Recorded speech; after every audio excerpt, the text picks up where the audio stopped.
Optimizely ran a very simple A/B test, but the results were pretty shocking. In fact, just a simple change on a popular call to action within a landing page increased the click-through rate by 47%.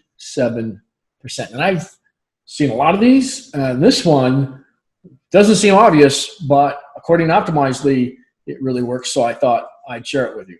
So this new change, or hack as I'm calling it, it's more of a copy hack, increased their click-through rate, as I said, by 47%.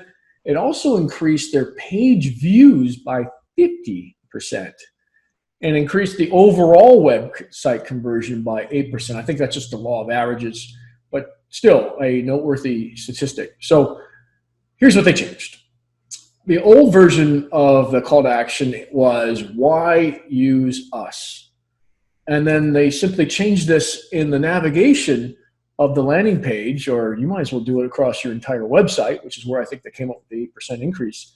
The new version that they tried says simply how it works. Now, a lot of you might not have a product where that applies, or a service how that applies, but if you do, definitely want to change why use us to how it works. And if you think about it, most of us don't really care why use us as much as how this thing's going to work and solve my problem. So totally makes sense. So that is your hack for today.